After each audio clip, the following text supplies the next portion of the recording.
ಜೈನೇಂದ್ರ ಇವತ್ತು ನಾವು ಸಂತ ಶಿರೋಮಣಿ ಆಚಾರ್ಯ ಭಗವಾನ್ ವಿದ್ಯಾಸಾಗರ ಮಹಾರಾಜರ ದ್ವಿತೀಯ ಸ್ಮೃತಿ ಸಮಾಧಿ ದಿವಸ ಕಾರ್ಯಕ್ರಮದ ನಿಯೋಜನಾ ಕಾರ್ಯಕ್ರಮಕ್ಕೆ ಆಹ್ವಾನ ಕೊಡುವುದಕ್ಕೋಸ್ಕರ ಇವತ್ತು ನಿಮ್ಮ ತೀರ್ಥಾಟನಕ್ಕೆ ಶಾಂತಿ ವಿದ್ಯಾ ಜ್ಞಾನ ಸಂವರ್ಧನ ಸಮಿತಿಯ ವತಿಯಿಂದ ನಾವು ಸದಲಗಾದವರೆಲ್ಲರೂ ಕೂಡ ನಮ್ಮ ಸದಲಗ ಟೀಮ್ ಇಲ್ಲಿ ನಿಮ್ಮ ಹತ್ರ ಬಂದಿದೆ.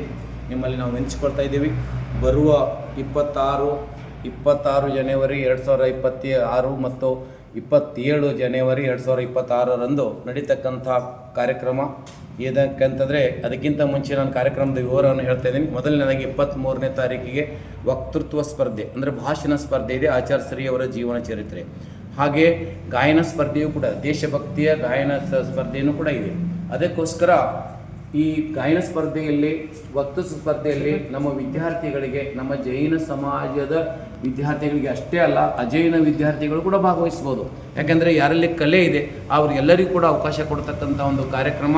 ಅದಕ್ಕೋಸ್ಕರ 7 ನಿಮಿಷದ ಸಮಯ ಇದೆ. 11,008 ರೂಪಾಯಿ ಮೊದಲನೇ ಬಕ್ಷಿಸಿದೆ. ಅದಕ್ಕೋಸ್ಕರ ನಮ್ಮ ವಿದ್ಯಾರ್ಥಿಗಳನ್ನು ನಾವು ಅವರ ಕಲೆಗಳನ್ನು ಹೊರಹೊಮ್ಮಬೇಕಾದ್ರೆ, ಎಷ್ಟೋ ವಿದ್ಯಾರ್ಥಿನಿಯರು ಮನೆಯಲ್ಲಿ ಇರ್ತಾರೆ, ಅದು ಗೊತ್ತಿರೋಲ್ಲ. ಇದನ್ನು ನೀವೇನು ಮಾಡಬೇಕು, ನಿಮ್ಮ ವಿದ್ಯಾರ್ಥಿಗಳಿಗೆ, ನಿಮ್ಮ ಮಕ್ಕಳಿಗೆ ತಿಳಿಸಿ ಅವರ ಗ್ರೂಪಿಗೆ ಹಾಕಿ ಎಲ್ಲವನ್ನು ಮಕ್ಕಳಿಗೆ ಅವರ ಕಲೆಯನ್ನು ಹೊರತಕ್ಕಂಥ ಏನೋ ಒಂದು ವೇದಿಕೆ ಪ್ರಾಪ್ತ ಆಗ್ತಾ ಇದೆ. ಈ ಕಾರ್ಯಕ್ರಮದಲ್ಲಿ ಭಾಗವಹಿಸಿ ವಿದ್ಯಾರ್ಥಿಗಳಿಗೆ ಅನುವು ಮಾಡಿಕೊಡ್ಬೇಕಂತ ಹೇಳ್ಕೊಂಡು ನೆನೆಸ್ಕೊಳ್ತಾ, 26ನೇ ತಾರೀಕಿಗೆ ವಿಧಾನ ಇದೆ. ಆ ವಿಧಾನದಲ್ಲಿ ಯಾಕಂತಂದರೆ ದತ್ತವಾಡದಲ್ಲಿ ನಡೀತಕ್ಕಂಥ ಒಂದು ಕಾರ್ಯಕ್ರಮ ಇದು. ದತ್ತವಾಡ ಅಂದರೆ ಸದಲಗಾದಿಂದ 7 ಕಿಲೋಮೀಟರ್ ಆಚೆ ದತ್ತವಾಡ ಇದೆ, ಮಹಾರಾಷ್ಟ್ರದ ಗಡಿ ಭಾಗ. ಅಲ್ಲಿ ಕಾರ್ಯಕ್ರಮ ಹಮ್ಮಿಕೊಳ್ಳಲಾಗಿದೆ. ಅದಕ್ಕೋಸ್ಕರ ಆ ಕಾರ್ಯಕ್ರಮದಲ್ಲಿ ತಾವು ಎಲ್ಲರೂ ವಿಧಾನದಲ್ಲಿ ಕೊಡಲಿಕ್ಕೆ ಹೆಣ್ಮಕ್ಕಳನ್ನು ಮತ್ತು ನೀವು ಕೂಡ ಬರಬೇಕು. ಅದಕ್ಕೆ ಫೀನು ಕೂಡ ಇಟ್ಟಿದ್ದಾರೆ, 1,100 ರೂಪಾಯಿ. ಅದಕ್ಕೆ ದಾನ ರಾಶಿಯಲ್ಲಿ ತೆಗೆದುಕೊಳ್ತಕ್ಕಂಥ ವ್ಯವಸ್ಥೆಯನ್ನು ಮಾಡಿದ್ದಾರೆ. ಅದಕ್ಕೋಸ್ಕರ ತಾವು ಬರಬೇಕು. ಇನ್ನು 27ನೇ ತಾರೀಕಿಗೆ ಸಂತ ಶಿರೋಮಣಿ ಆಚಾರ್ಯ ಭಗವಾನ್ ವಿದ್ಯಾಸಾಗರ ಮಹಾರಾಜರ ಒಂದು ಏನು ಪುಣ್ಯತಿಥಿ ನಾವು ಅಂತೀವಿ, ಅದು ದ್ವಿತೀಯ ಸ್ಮೃತಿ ಸಮಾಧಿ ದಿವಸ ಅಂತ ಇದು ಕಾರ್ಯಕ್ರಮದಲ್ಲಿದೆ. ಅದಕ್ಕೋಸ್ಕರ ಸಮಾಧಿ ದಿವಸ ಆಚರಣೆ ಮಾಡುವುದಕ್ಕೋಸ್ಕರ ಆಚಾರ್ಯ ವಿದ್ಯಾಸಾಗರ ಮಹಾರಾಜರ ಇಂದು 500 ವರ್ಷ ಇಂಥ ಆಚಾರ್ಯರು ಆಗಿಲ್ಲ, ಮುಂದೆ ಆಗ್ತಾರೋ ಇಲ್ಲೋ ಗೊತ್ತಿಲ್ಲ. ಆದರೂ ಕೂಡ ಅಂಥ ಮಹಾನ್ ಆಚಾರ್ಯರ ಒಂದು 2ನೇ ಒಂದು ಸ್ಮೃತಿ ಸಮಾಧಿ ದಿವಸ ಮಾಡ್ತಕ್ಕಂಥ ಅವಕಾಶ ನಮ್ಮೆಲ್ಲರಿಗೂ ಪ್ರಾಪ್ತಾಗಿದೆ.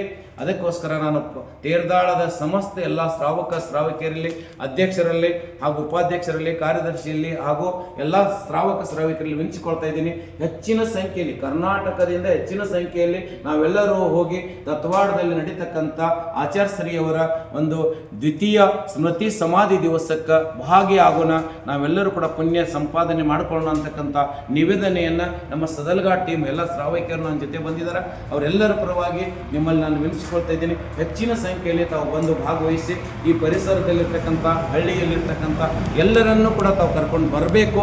ನೀವು ಬನ್ನಿ, ನಿಮ್ಮವರನ್ನು ಕರ್ಕೊಂಡು ಬನ್ನಿ ಕಾರ್ಯಕ್ರಮಕ್ಕೆ ಅಂತ ಹೇಳ್ಕೊಂಡು ನಾನು ಆಹ್ವಾನ ಕೊಟ್ಟು ನನ್ನ 2 ಮಾತಿಗೆ ಪೂರ್ಣ ವಿರಾಮ ಕೊಡ್ತಾ ಇದ್ದೀನಿ. ಜೈ ಆಚಾರ್ಯ ಶ್ರೀ ವಿದ್ಯಾಸಾಗರ ಮಹಾರಾಜ ಸ್ಮರಣ ಸ್ಮೃತಿ ಕಾರ್ಯಕ್ರಮವು 27ನೇ ತಾರೀಕು ದತ್ತವಾಡದಲ್ಲಿ ನೆರವೇರಲಿದೆ.